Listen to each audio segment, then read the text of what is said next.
గా నేర్చుకోవాలా? అప్టాక్స్ తో మా ఉచిత లైవ్ వెబినార్లలో చేరండి. ఆల్గో ట్రేడింగ్ కేవలం ₹10 బ్రోకరేజీ అందుబాటులో ఉంది. ఇప్పుడే అకౌంట్ ఓపెన్ చేయండి.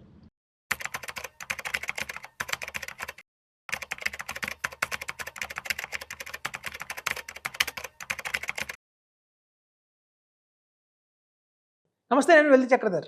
ఇవాళ ఎన్ఎఫ్ఓస్ వస్తున్నాయండి కొత్తగా మార్కెట్లో. జూలై 10th నుంచి కూడా మనకి అదే ఎన్జే వాళ్ళది వాల్యూ ఫండ్ అండ్ అలాగే ఎన్జే వాళ్ళది మొమెంటమ్ ఫండ్ అని వస్తుందండి. యాక్చువల్గా బేసిక్గా ఈ ఎన్జే ఇండియా గురించి కొంచెం తెలుసుకుందాం మనం. ఇది 1994లో ఎస్టాబ్లిష్ అయిందండి కంపెనీ యాజ్ ఏ డిస్ట్రిబ్యూటర్గా. మనకి మ్యూచువల్ ఫండ్స్లో తెలుసు, చాలా డిస్ట్రిబ్యూటర్స్ అనే వాళ్ళు ఉంటారు, నేషనల్ డిస్ట్రిబ్యూటర్స్ అనే వాళ్ళు ఉంటారు. అలాగే ఎన్జే ఇండియా అనేది నేషనల్ డిస్ట్రిబ్యూటర్గా 1994లో ఎస్టాబ్లిష్ అయింది. ఇప్పుడు 30 సంవత్సరాలు అయిపోయింది. అలాగే 10 years బ్యాక్ నుంచి కూడా వాళ్ళకి చూస్తే ఏఎంసీ కూడా తీసుకున్నారండి వాళ్ళు లైసెన్స్. సో అలా మనకి చూస్తే పిఎంఎస్ కానివ్వండి, ఎన్జే పిఎంఎస్ కానివ్వండి, అలాగే ఎన్జే మ్యూచువల్ ఫండ్స్ కానివ్వండి, మనకి బాగానే రన్ అవుతున్నాయి.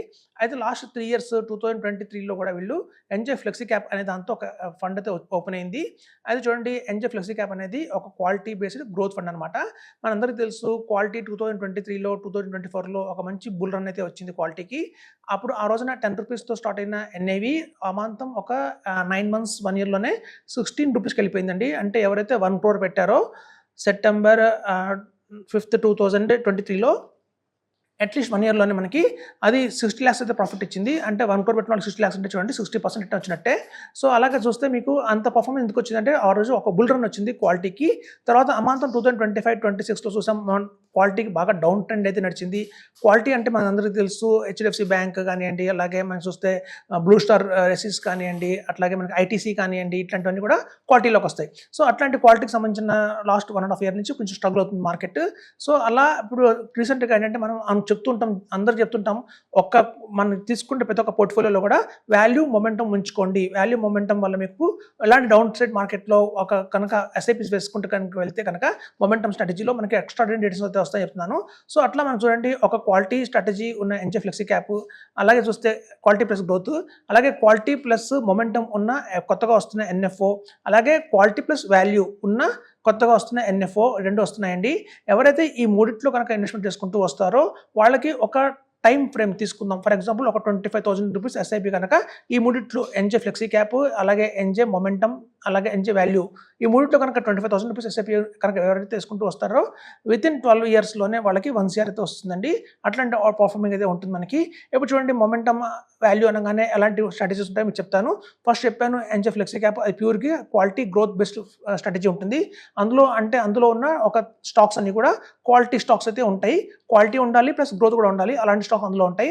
అయితే వాల్యూ అంటే ఏంటంటే అర్థం, ఇవాళ మార్కెట్లో ఏదైతే అండర్ వాల్యూ స్టాక్స్ అయితే మనకి అవైలబిలిటీలో ఉన్నాయో మార్కెట్లో అట్లాంటి స్టాక్స్ని పిక్ చేస్తారు. అలాంటి స్టాక్స్ వాళ్ళు ఇన్వెస్ట్మెంట్ చేస్తారు. ఎప్పుడైతే వాల్యూ బాగా పెరిగి ఒక సర్టన్ స్టేజ్కి వచ్చింది అన్నప్పుడు వెంటనే దాన్ని నుంచి ఎగ్జిట్ అయిపోయి మళ్ళీ ఆ రోజు అండర్ వాల్యూ స్టాక్స్ని పిక్ చేసుకుంటుంటారండి. సో వాల్యూ స్ట్రాటజీ ఎప్పుడైనా ఇలాగే ఉంటుంది. వాల్యూ ప్లస్ గ్రోత్ అనే స్ట్రాటజీలో మనకి అండర్ వాల్యూ ఉన్న స్టాక్స్ని పిక్ చేసుకోవడం, లేకపోతే మార్కెట్లో ఎప్పుడైతే ప్రాపర్గా వాల్యూ అయిపోయి వచ్చేసి ఇంకా కొంచెం ఓవర్ వాల్యూ అవుతున్న టైంలో ఎగ్జిట్ అయిపోవడం అనేది వాల్యూ స్ట్రాటజీ.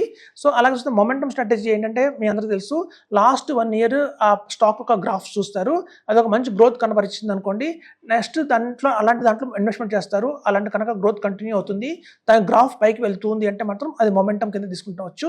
సో అట్లాంటి మొమెంటంలో మనకి ఎప్పుడు తెలుస్తుంది ఈ పర్టికులర్ స్టాక్ లాస్ట్ 1 year ఎలా పర్ఫామ్ చేసింది, నెక్స్ట్ రాబోయే 1 year ఎలా పర్ఫామ్ చేసింది, అలా కంటిన్యూస్గా 2-3 years కనుక గ్రాఫ్ పైకి వెళ్తుంది అంటే అలాంటి స్టాక్ని పికప్ చేస్తారన్నమాట.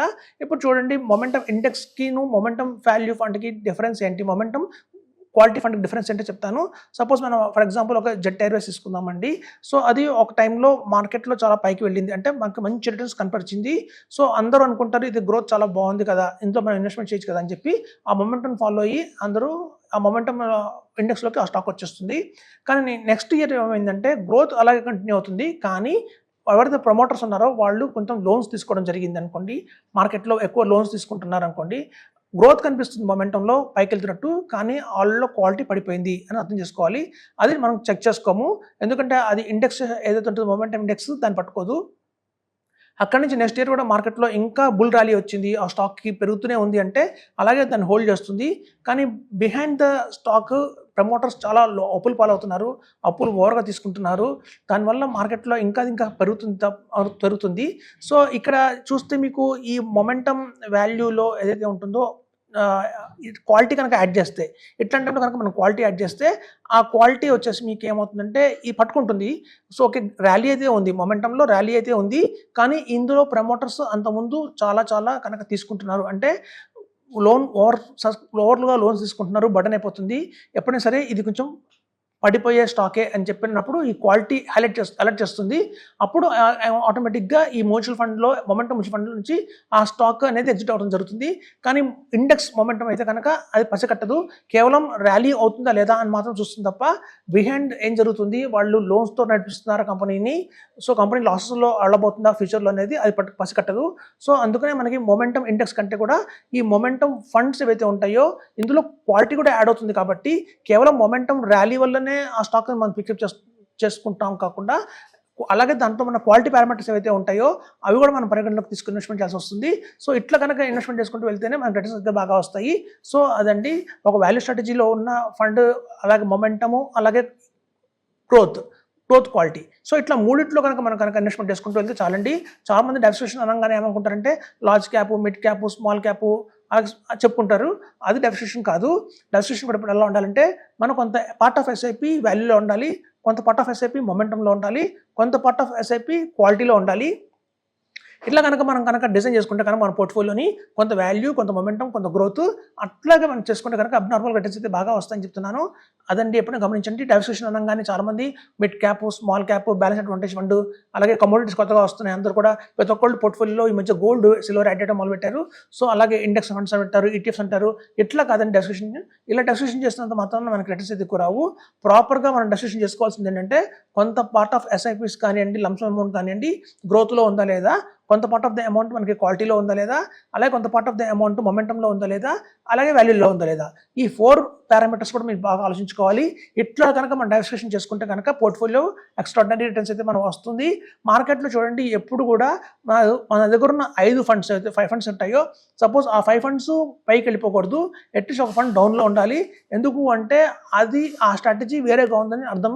సో రేపొద్దున మార్కెట్ టర్న్ అరౌండ్ అయినప్పుడు మనం ఏదైతే అనుకుంటున్నామో లో పర్ఫార్మెన్స్ ఉన్న ఫండ్ అమాంతం అది పైకి వెళ్తుంది, మళ్ళీ ఆ 5 ఫండ్స్ కొంచెం కిందకు వస్తుంటాయండి. అందులో రొటేషన్ జరుగుతుంటుంది మార్కెట్లో. సో అదండి ఎప్పుడైనా సరే చూసుకోండి. డైవర్సిఫికేషన్ అనగానే లార్జ్, మిడ్, స్మాల్ అలా కాకుండా వాల్యూ, మొమెంటం, గ్రోత్, అలాగే క్వాలిటీ ఇట్లాంటి స్ట్రాటజీస్లో కనుక మనం డైవర్సిఫికేషన్ చేసుకుంటే కనుక ఎక్స్ట్రాడినరీ రిటర్న్స్ వస్తాయని చెప్తున్నాను. Thank you.